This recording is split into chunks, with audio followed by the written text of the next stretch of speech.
अल्लाह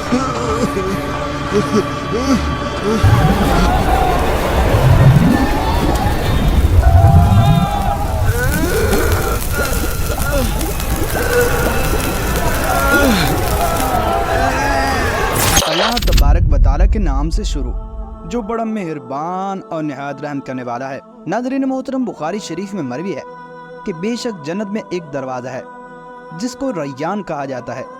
इससे क़यामत के दिन रोज़ादार ही दाखिल होंगे और उनके अलावा और कोई शख्स दाखिल ना होगा। कहा जाएगा कि रोज़ादार कहाँ हैं? बस ये लोग खड़े होंगे और उनके अलावा कोई और इस दरवाजे से दाखिल ना होगा। जब ये लोग दाखिल हो जाएंगे तो दरवाजे को बंद कर दिया जाएगा, बस फिर कोई इस दरवाजे से दाखिल न हो सकेगा। और हज़रत सैयदना अबू हुरैरा रज़ी अल्लाह तआला अन्हु से मरवी है कि हज़ूर अकरम सल्लल्लाहु तआला अलैहि वसल्लम ने इरशाद फरमाया, जिसने रमज़ान का एक रोज़ा बग़ैर रुखसत और बग़ैर मर्ज़ के इफ्तार किया यानी ना रखा, तो ज़माने भर का रोज़ा भी उसकी कदा नहीं हो सकता, अगरचे बाद में रोज़ा रख भी ले। यानी वो फजीलत जो रमज़ान मुबारक में रोज़ा रखने की थी, अब वो किसी तरह से उसको हासिल नहीं हो सकती।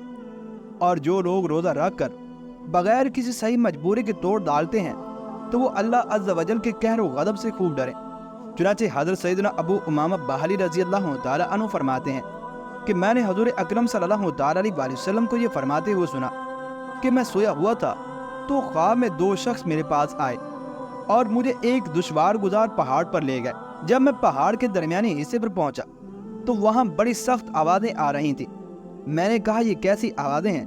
तो मुझे बताया गया कि ये जहन्नमियों की आवाज़ें हैं। फिर मुझे और आगे ले जाया गया तो मैं कुछ ऐसे लोगों के पास से गुजरा कि उनको उनके टखनों की रगों में बांधकर उल्टा लटकाया गया था और उन लोगों के जबड़े फाड़ दिए गए थे जिनसे खून बह रहा था। तो मैंने पूछा ये कौन लोग हैं? तो मुझे बताया गया ये लोग रोज़ा रख कर इफ्तार करते थे, कबर इसके कि रोज़ा इफ्तार करना हलाल होता। और हज़रत सैयदना जाबिर बिन अब्दुल्लाह रज़ी अल्लाह तआला अन्हु से मरवी है कि हज़ूर अकरम सल्लल्लाहु तआला अलैहि वसल्लम ने इरशाद फरमाया, जिसने माह रमज़ान को पाया और इसके रोज़े न रखे, वो शख्स शक्की यानी कि बदबख्त है। और जिसने अपने वालिदैन या किसी एक को पाया और उनके साथ अच्छा सलूक न किया, तो ऐसा शख्स भी शक्की यानी कि बदबख्त है। और जिसके पास मेरा जिक्र हो और उसने मुझ पर दुरूद न पढ़ा, तो वो शख्स भी शक्की यानी कि बदबख्त है। और हज़रत सैयदना अबू हुरैरा रज़ी अल्लाह तआला अन्हु से रिवायत है कि हज़ूर अकरम सल्लल्लाहु तआला अलैहि वसल्लम ने इरशाद फरमाया, उस शख्स की नाक मिट्टी में मिल जाए कि जिसके पास मेरा जिक्र किया गया तो इसने मेरे ऊपर दुरूद नहीं पढ़ा, और उस शख्स की नाक मिट्टी में मिल जाए जिस पर रमज़ान मुबारक का महीना दाखिल हुआ, फिर उसकी मग़फ़िरत होने से कबल ही गुजर गया।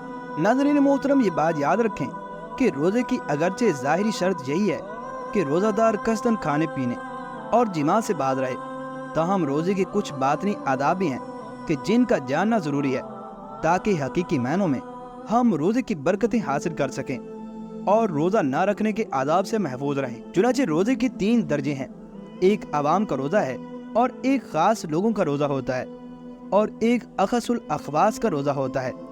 रोज़े के लुग़वी माना रुकना, लिहाजा शरीयत की इस्तिलाह में सुबह सादिक से ग़ुरूब आफ्ताब तक कसदन खाने पीने और जिमा से रुके रहने को रोज़ा कहते हैं। और यही आवाम यानी आम लोगों का रोज़ा है। खाने पीने और जिमा से रुके रहने के साथ साथ जिस्म के तमाम आज़ा को बुराइयों से रोकना खवास यानी कि खास लोगों का रोज़ा है। और अपने आप को तमाम तर उमूर से रोक कर सिर्फ और सिर्फ अल्लाह अज़्ज़ वजल की तरफ मुतवज्जि हो जाना, ये अखसुल खवास यानी खासुल खास लोगों का रोज़ा है। और हजूर दाता गद बख्श अली हजवेरी रहमतुल्लाह ताला फरमाते हैं कि रोज़े की हकीकत रुकना है और रुके रहने की बहुत सी शराइत हैं। मसलन मैदे को खाने पीने से रोके रखना और आँख को बदनिगाही से रोके रखना, कान को ग़ीबत सुनने, ज़बान को फजूल और फितना अंगेज़ बातें करने और जिस्म को हुक्म इलाही की मुखालफत से रोके रखना रोज़ा है। जब बंदा इन तमाम शराइत की पैरवी करेगा तब वो हकीकतन रोज़ादार होगा। प्यारे दोस्तों, खुदा हमारे हाले ज़ार पर तरस खाए। गौर फरमाइए कि रोज़ादार माह रमज़ान मुबारक में दिन के वक्त खाना पीना छोड़ देता है, हालांकि ये खाना पीना इससे पहले दिन में बिल्कुल जायज़ था।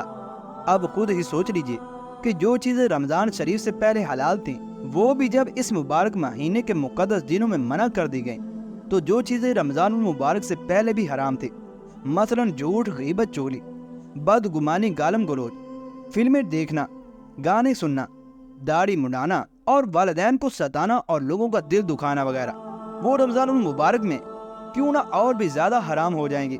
روزہ دار جب رمضان المبارک میں حلال و طیب کھانا چھوڑ دیتا ہے، حرام کام کیوں نہ چھوڑے؟ جو شخص پاک اور حلال کھانا چھوڑ دے گا لیکن حرام اور جہنم میں لے جانے والے کام بدستور جاری رکھے گا تو وہ کس قسم کا روزہ دار ہو سکتا ہے؟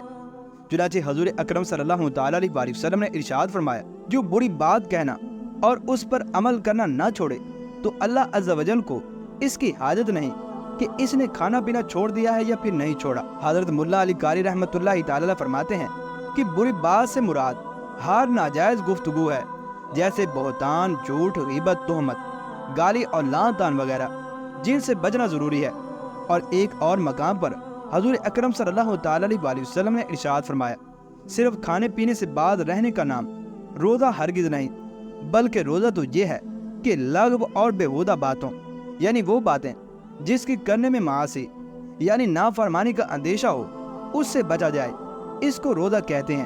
ناظرین محترم، ان تمام تر روایات سے پتہ چلا کہ جس طرح سے رمضان المبارک میں روزہ رکھنے کی بہت زیادہ فضیلت ہے، اسی طرح سے رمضان المبارک میں روزہ رکھ کر جلدی افطار کر لینے یعنی کہ اپنے روزے کو توڑ ڈالنے پر اللہ تبارک و تعالیٰ کا بہت ہی زیادہ قہر و غضب نازل ہوتا ہے۔ جب روزہ رکھ کر روزہ توڑ ڈالنے والوں کا یہ حال ہے تو وہ لوگ جو سرے ہی سے اللہ تبارک و تعالیٰ کے احکام کی نافرمانی کرتے ہوئے روزہ ہی نہیں رکھتے، ان کو قیامت کے دن کس طرح سے دردناک عذاب دیا جائے گا، یہ تو اللہ تبارک و تعالیٰ ہی بہتر جانتا ہے، کیونکہ حدیث مبارکہ کے الفاظ ہمیں بتا رہے ہیں کہ اس شخص کی ناک مٹی میں مل جائے، یعنی کسی کی عزت کا بالکل ہی تار تار ہو جانا، اس وقت ایسے جملوں کو کہا جاتا ہے۔ اللہ تبارک و تعالیٰ سے دعا ہے کہ اللہ تبارک و تعالیٰ ہمیں ماہ رمضان المبارک کے تمام روزے اس کی شرائط کے ساتھ رکھنے کی توفیق عطا فرمائے، آمین یا رب العالمین۔